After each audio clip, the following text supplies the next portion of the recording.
Would it be okay/weird if I, 20F, asked out the stranger, 24M, who saved me from being kidnapped out to dinner? I'm gonna talk about how I was almost kidnapped in detail since it's actually a bit therapeutic for me to write it out. 5 days ago, and against my best interest, I was out running at about 10 p.m. Our school has an open campus that is surrounded by woods and a couple of easy trails. It can sometimes get a bit scary at night. Since my school and its surrounding neighborhood is very safe, I don't usually worry much when I go out running alone. That particular night, my phone, which was also my flashlight, decided to die mid-run. I should have known that could happen since my phone had been having battery issues. It would die even though it was at 10 to 20%, SMH iPhones. That immediately sent me into a panic since I was on a pretty secluded trail with very minimal lighting. I stopped running to fumble with my phone to see if it would miraculously turn back on, but nope. I was also wearing light reflective leggings, so I was definitely visible to others. I was about to start running again when I noticed a guy approaching me. I hadn't noticed him prior to this, but he was probably hidden in the woods next to the trail. There's like a public bathroom and a picnic table. He was smoking a cigarette and had his phone in hand, and I immediately got bad vibes. By the time I realized where he even came from, he was already only a couple feet away from me, where he called out, "Miss, are you lost?" His speech sounded a bit slurred and he reeked of cigarette smoke, which led me to think that he was probably a homeless drunk living near the picnic table and public bathroom. I told him no and that I was on my way to my friend's house, despite my athletic gear, lol. Then he gave me a once-over, whistled, and said, "Damn girl, you look delicious. Look at that ass," and he fucking slapped my ass. I think I yelped and immediately stepped away, but he reached out and grabbed my wrist. I thought it was actually the end for me and I screamed as loud as I can, but there was literally no one near me. My heart was beating out of my chest and I felt like I was going to fucking faint. He chuckled and said, "Shut up, no one can hear you anyway." My heart was beating out of my chest and there was so much adrenaline coursing through my body. Thank the stars for what happened next. From behind me, the trail suddenly became lit and I realized there was a biker heading my way. Then I heard him call, "Maddie? Is that you? Holy shit, what are you doing out so late?" The guy muttered, "Shit," and immediately let go and began running away. The biker got closer and immediately braked and got off. I have no fucking clue who this guy is and he doesn't know me either. He asked me if I was okay and what that guy was doing, and I explained to him everything that happened and almost got on my knees to thank him. He looked just as freaked out as me. He asked where I live and I told him I was a student at, name of college, and he told me that he's a grad student at the same school. He also immediately took off his sweatshirt and gave it to me to wear since I was only in a tank top. He then walked me all the way back to my house, around 2 miles. On the way, he tried to ask me about school and stuff, but I was a bit too frazzled to give any sensible response, so he mostly talked about himself. He told me he was a second-year CS student at the engineering school. He likes to cook, his favorite show is The Office, he enjoys playing basketball but he sucks, he works part-time at Google, and more stuff I can't remember.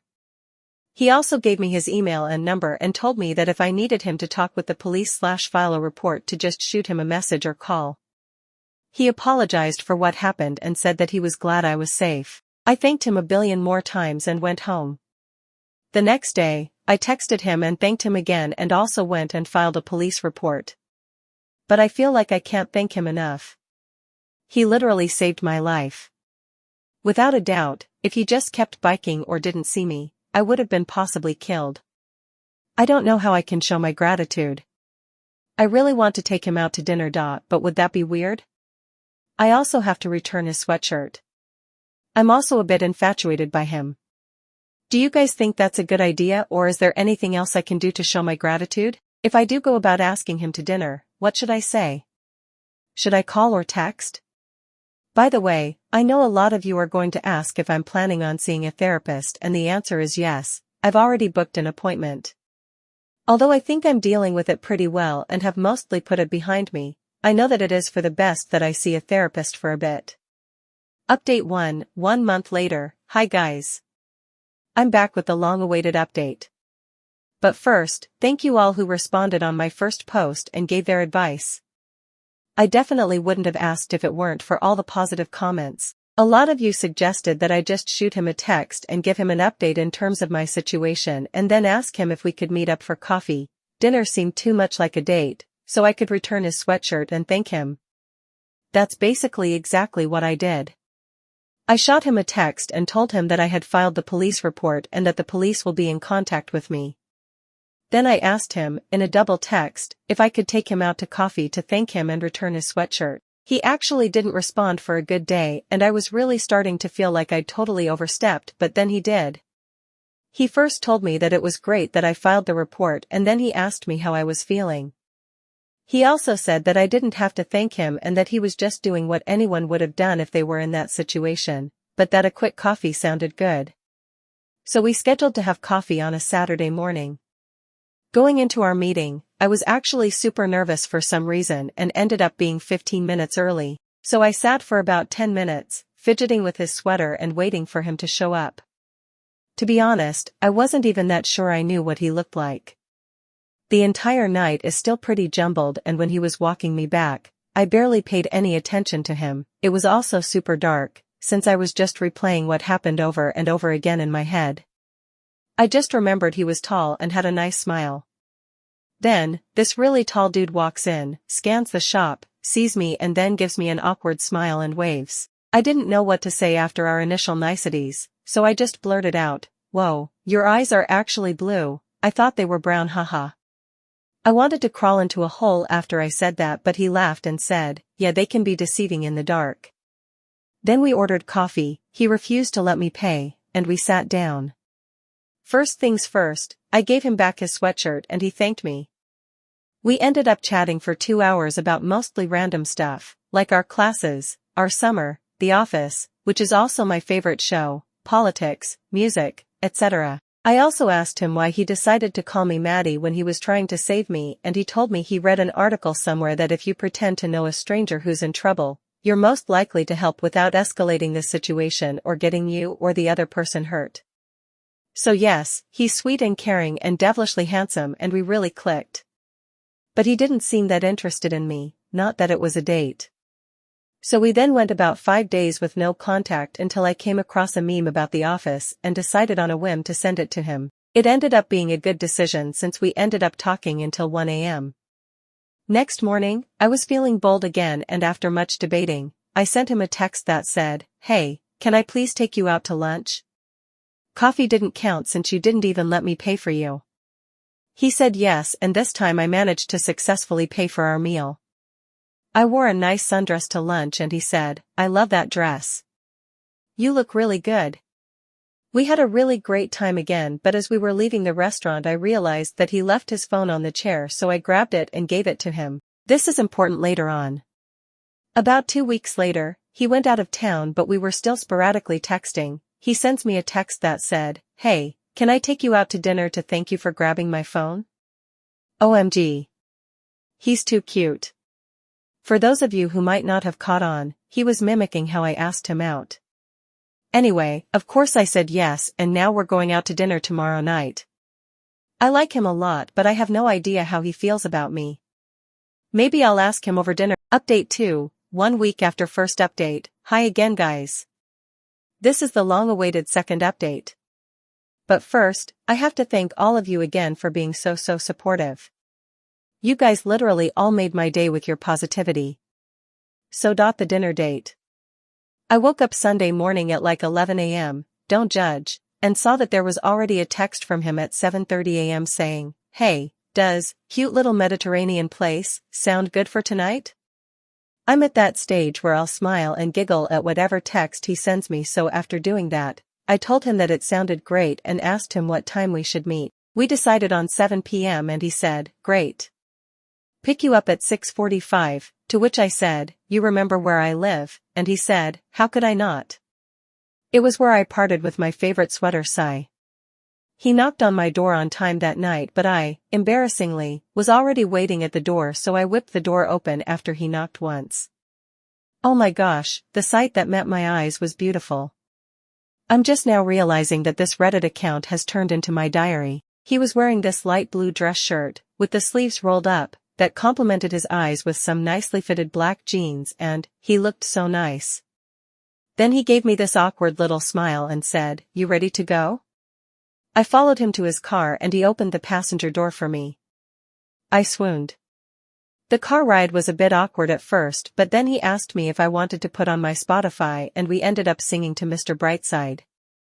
Turns out, he's a great singer. I asked him about it and he was in an a cappella group all 4 years of college and is some low-key cello prodigy. You bet I searched up him playing cello as a kid after I got home that night. We got to the restaurant, waited in line for a bit, then finally sat down and ordered. Once again, the conversation just flowed so nicely. We talked about literally everything, but I got to learn more about him this time around. I asked him if he used Reddit and he looked confused for a second and then said no. I think we're safe, for now, guys, haha. He made fun of my hands being small and then held up his hand for me to place mine against to compare. I swooned again. Then we had a nice conversation about how annoying contacts were after he choked on his water laughing at something and his contact shifted. Anyway, dinner ended too soon and it might have been just me, but I swear both of us were trying to walk as slow as possible back to the car. After we pulled up to my house, we had that moment where neither of us knew what to say or do, so I said, "Thanks for dinner," his name, let go of my purse, opened the car door, and stepped out. Naturally, he said, "Hey, wait, your purse," to which I responded very dramatically, "Oh no, I forgot my purse, thank you. I guess I have to take you out sometime to say thanks." He got it immediately and burst out laughing, face-palmed into his steering wheel, and said, Okay, good night, and text me when. Needless to say, I could not sleep that night. Fast forward to Saturday night. On a whim, I text him, "So, I'm about to have an office marathon. Do you want to come over and we can order takeout?" He takes half an hour to respond but says, "That actually sounds amazing, count me in." He comes in sweatpants, a hoodie, and glasses. Oh my god, why does he look so cute in glasses, and a bag of chips and guac. Swoon. We DoorDash Indian and start watching on my couch. At first we're sitting like a good foot apart, but then 3 episodes in, our legs are flush against each other's. Somewhere between the 5th and 6th episode, he leans back into the couch and I do too. By the 7th episode, my head is on his shoulder and his arm has moved behind me, sadly not wrapped around me though. After like 2 more episodes, he began dozing off and I poked him and asked if he needed to go back and sleep. He told me he's been staying up really late doing this project for one of his classes, so he's basically been only sleeping 5 hours a night. After hearing that, I shoved his up and told him he needed to sleep before 12 a.m. today. It was already like 11 p.m. At my door, he said sleepily, "Tonight was really fun. I hope we can do it again." He just looked so cute and kissable at that moment, so I just threw my arms around him and hugged him. He circled his arms around my waist and he was the first to pull back. But he didn't pull back all the way and we had a moment where I was trying to look anywhere but his lips and he was doing the same. Then he leaned in a bit, closed the distance and kissed me. I may have melted on the spot. It was really short but it was so sweet. He pulled back, said good night and left. Needless to say, I could not sleep again that night. That's what went on in the past week. To be very honest, I'm still not sure if he really likes me. Maybe he was really tired when he kissed me and wasn't thinking straight, who knows. This morning, he texted me and said he slept the best he's had in a while. I don't know what the next step is, but I'm over the fucking moon right now. Like and follow for more.